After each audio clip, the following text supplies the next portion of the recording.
Bien, bonjour à tous et à toutes, on se retrouve devant l'installation de la Fedora KDE. Donc on va faire ça ensemble. Donc là j'ai une petite icône, tu vois, qui me permet de lancer. Donc j'ai déjà fait une première tentative, ça a bugué. Je crois que KDE et moi c'est l'enfer. Alors on va voir si je fais une erreur. Hein. Il a 4 Go de RAM le PC, le Aspire ES15, il a 4 Go de RAM, il a un Pentium quadricœur processeur, il a soi-disant 1000 Go de disque dur.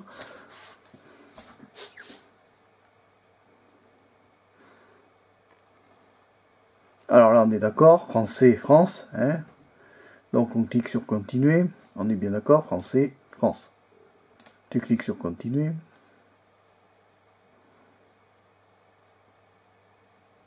Alors ici, aucun disque sélectionné, on sélectionne évidemment le disque dur.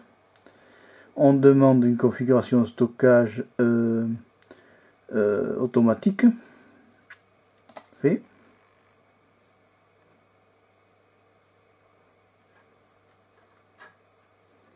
Alors il ne faut pas être pressé.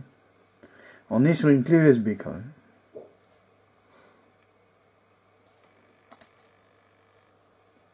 Récupérer de l'espace.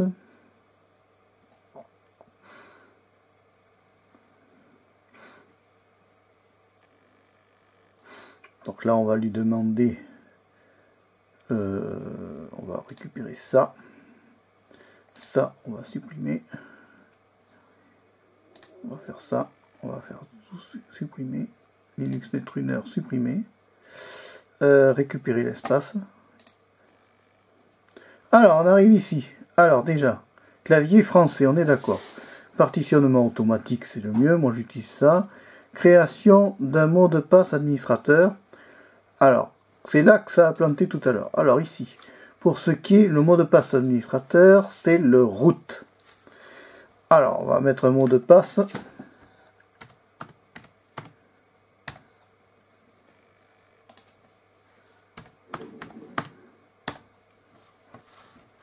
Voilà, donc ça c'est le mot de passe root. C'est. Cliquez à nouveau pour terminer malgré tout. Et c'est là que ça plante. Bon, alors attends, on va pas s'emmerder. Il veut pas. Voilà, ça bug. Et je suis sur une clé USB. Le nom d'utilisateur est défini. Miracle. Création de l'utilisateur. Aucun. Bon, on va rester sur celui-là. On va voir si ça marche comme ça. Passe administrateur, on va pas créer l'administrateur, l'utilisateur, puisque de toute façon je suis le root, je suis le super utilisateur de la machine. Et défini. On commence l'installation. Miracle, j'y arrive. Voilà, donc en fait là il va démarrer la configuration du stockage, c'est-à-dire le formatage à la fois du disque dur comme du formatage du disque dur, création du root, hein. Donc là, il crée le XT4. Alors attends, on va zoomer un peu pour que tu puisses lire. Tu vois, donc il crée progressivement les fichiers roux, les partitions. Il va les formater en même temps. Voilà, il va créer tout ça. Donc ça va s'installer tout doucement. Donc là, je passe à la Fedora KDE à la place de la Netrunner KDE qui a été un réel naufrage. Elle était trop buggée, elle avait trop de bugs, ça a planté, ça marchait mal. Enfin, c'était vraiment pas bien. Donc maintenant, on va essayer la Fedora KDE. Donc c'est évidemment la dernière Fedora que j'ai pris, la Fedora 30 je crois de mémoire, hein, on est sur la version 30, oui ça doit être la version 30 que j'ai noté, oui Fedora KDE, alors j'ai pris la Fedora KDE version 30, donc tu vois ça s'installe tout doucement, et après ben, je te tiendrai informé, on se retrouvera sur l'ordinateur pour une autre vidéo, si tout fonctionne bien je ferai une vidéo, si ça marche pas, ben, tu as au moins la méthode d'installation de la Fedora KDE. Voilà, donc tu vois, ça s'installe tout doucement. C'est sur une clé USB, donc en principe, on m'a dit, JP Moreau m'a dit que c'était beaucoup plus rapide que sur normalement sur voilà sur un système classique. Hein. Bon, faut savoir qu'on a quand même 4 Go de RAM sur le bébé. Et on a soi-disant 1000 Go de disque dur, on va bien voir ce que ça va donner. Mais enfin, il y a une partie du disque dur qui est entamée par Monsieur Windows. même en formatant, je ne peux pas la récupérer. Donc là, il installe le logiciel Fedora, les logiciels, donc ça se fait progressivement, hein, tu vois. Donc il faut aller jusque là, si tu connais pas, il faut aller jusqu'ici, là. Et une fois que tout est installé, ben après, on redémarre la machine, on enlève la clé USB, et c'est là qu'on sait si ça fonctionne bien ou si ça fonctionne pas. Alors je vais zoomer quand même, pour bien montrer que je suis bien sur la Fedora 31, hein. D'accord les gars, installation de Fedora 31, hein. Bon, qu'on me dise pas que c'est la 30 celle-là. Voilà, c'est bien la 31. Tant qu'à faire, autant tester en dur la dernière version. Je l'avais testé en machine virtuelle, elle avait bien fonctionné, donc je me dis que pourquoi pas la tester en dur. Donc là, ça se fait tout seul, hein, la clé USB tourne, ça s'installe tout doucement. Et puis on va bien voir. Hein. Bon, moi je suis pas tellement fan du bureau GNOME. Donc concrètement, j'ai préféré mettre KDE.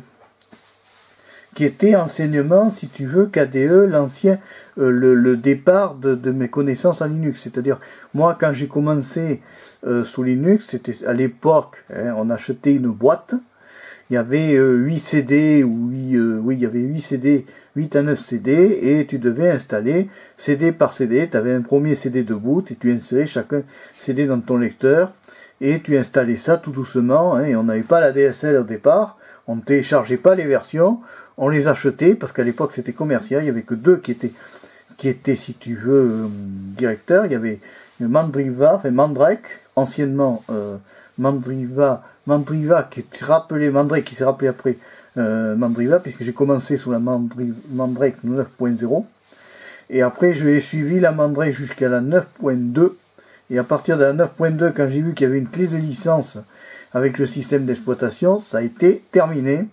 J'ai lâché et je suis revenu à Windows 98 à l'époque, puisque nous étions sur Windows 98, donc tu vois, je suis pas jeune. Ça date un peu, mais c'est pas grave, ça fonctionne quand même, hein, c'est du matos qui... Celui-là, non, il était sous Windows 10 à l'origine, c'était une vraie cochonnerie. Ça marchait pas très bien, donc j'ai préféré... Mais enfin, j'ai un Intel Pentium dessus, il a quoi? Il a un quad-cœur processeur de 2 Go 4 Hz. Il a une Intel HD graphique. Alors le problème avec les Intel, c'est que des fois c'est pas toujours compatible avec Linux. Après on va voir si la Fedora fonctionne bien. Enfin, de toute façon je te tiendrai au courant. Donc tu vois, il installe tout doucement, pourcentage par pourcentage, le système d'exploitation. C'est bon, tu vois, ça fonctionne. Ça s'installe, on va attendre un peu. Donc là il faut pas être pressé. Alors ce que je vais faire, je vais te laisser, je vais couper, mais tu verras pas au montage. Et il va y avoir une deuxième portion de vidéo que je vais créer quand la fin de l'installation sera terminée. Je vais te montrer la fin de l'installation, mais toi tu ne feras pas la différence puisque ça se voyera pas au montage, mais là je coupe. Bien, alors on se retrouve. Donc maintenant il me met, tu vois, que Fedora est maintenant installé avec succès, prêt à être utilisé. Allez-y, redémarrer pour commencer à l'utiliser. Donc on fait terminer l'installation. Voilà. Et là, normalement, on doit être sur la Fedora KDE, si tout se passe bien. Alors, on va redémarrer. Donc là, je me remets sur F.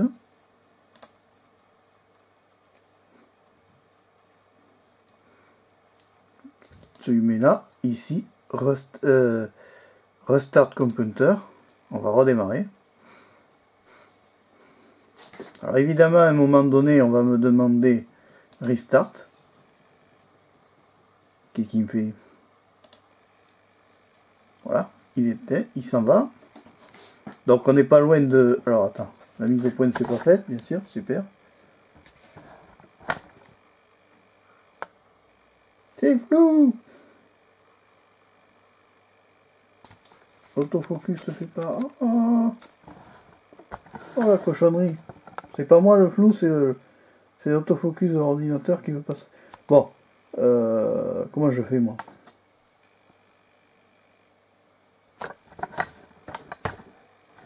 Non, ah ben oui, parce que ça bouge de trop.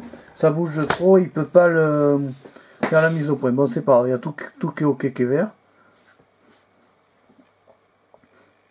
Hop, je retiens. Et maintenant, on est sur le disque dur. Alors là, il y a deux options.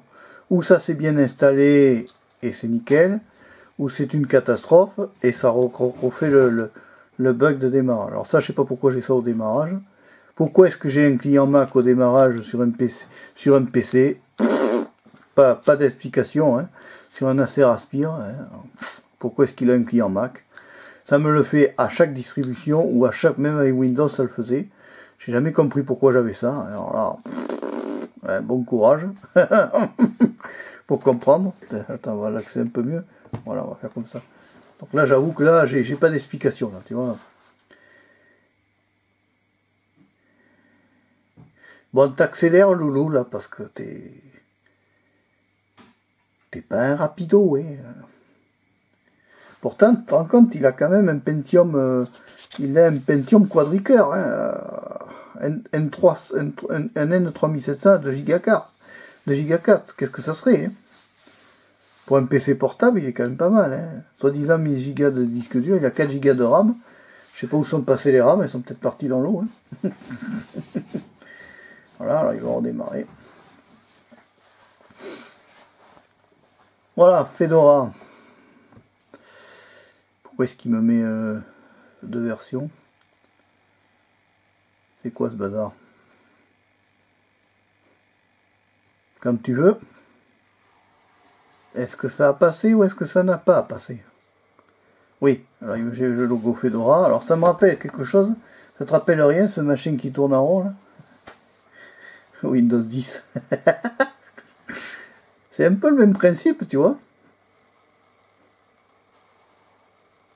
Voilà, donc il faut le premier redémarrage après une installation est toujours un peu plus long. Oui.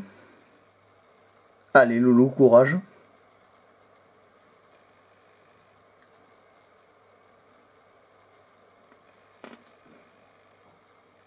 On y croit, on y croit. Ah, faut pas être pressé là. C'est là que tu sais si ça va ou si c'est la cata. Parce que si par malheur le mot de passe-route ne s'est pas installé bien ou ne s'est pas bien enregistré, ça m'est déjà arrivé, là t'es bon pour tout recommencer à zéro. Et là on s'énerve en règle générale. Voilà, création d'utilisateur. Aucun utilisateur ne sera créé. Alors, création d'utilisateur. Ça va peut-être mieux marcher là. Parce que tout à l'heure, j'ai pas pu faire quoi que ce soit.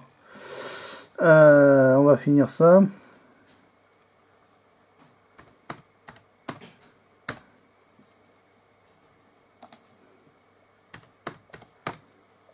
Ah non, non, on va pas lui mettre ça parce que ça va être trop court, ça va pas lui plaire. On va aller en mettre un peu plus long.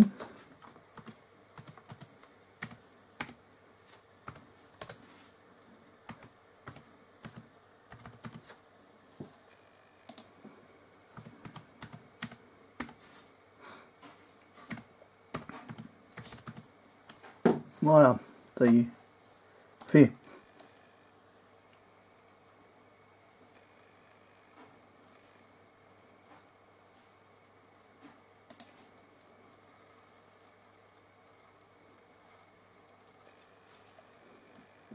Ah, tu vois, des fois, il vaut... Alors, bon, il redémarre. L'utilisateur marque sera créé. Bon.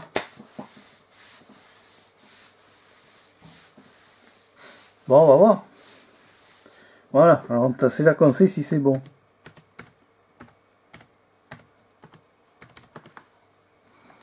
C'est là qu'on sait si c'est bon. Ou si on hurle. Ça m'est déjà arrivé que ça marche pas. Ça y est. Ça va peut-être marcher. Donc normalement, là, tu vois, elle va devoir arriver. Alors c'est une version KDE, voilà, c'est du KDE Plasma. Alors toujours, on retrouve des similitudes avec Windows 10, tu vois, parce que quand tu vois le truc qui tourne en rond, ça te rappelle rien, mais ça va plus vite si tu veux. Il vaut mieux installer un système Linux, ça va plus vite que d'installer un système Windows, hein. Crois-moi. Allez Loulou, courage.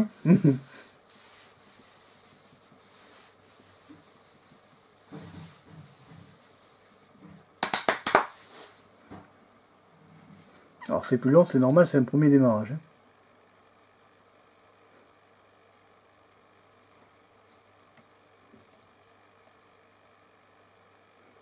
T'as combien? T'as 4 Go de RAM. Mais dis donc, on va chercher. Bon. On va voir, ça va peut-être arriver un jour. Elle se fait désirer, elle est timide. Elle veut pas passer à l'écran. Ouais. Ça a réussi ou ça a pas marché? Ça y est. Oh, c'est joli, on a un écran bleu.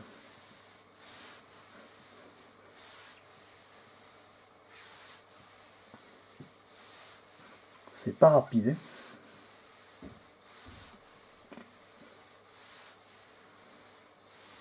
hein. C'est très épuré comme système. Pour l'instant. Ça va venir. Il va accoucher. Allez, madame, courage. Voilà, ça y est. Alors, donc, qu'est-ce que l'on constate de suite? Que déjà le son fonctionne. Les haut-parleurs sont reconnus, le microphone est reconnu. Bon, ça va. Bon, donc elle est installée, tu vois, c'est une Fedora KDE, tout ce qu'il y a de plus formidable. Donc, je te laisse là, la Fedora est installée. Tu n'hésites pas à liker la vidéo si tu l'as aimé, tu n'hésites pas à t'abonner à Marpécho 3 et on se retrouvera dans une autre vidéo, mais ce coup-ci avec vos cosrines et dans le système d'exploitation. Au revoir, à bientôt et merci d'avoir suivi la vidéo jusqu'au bout. Au revoir, bye, bye.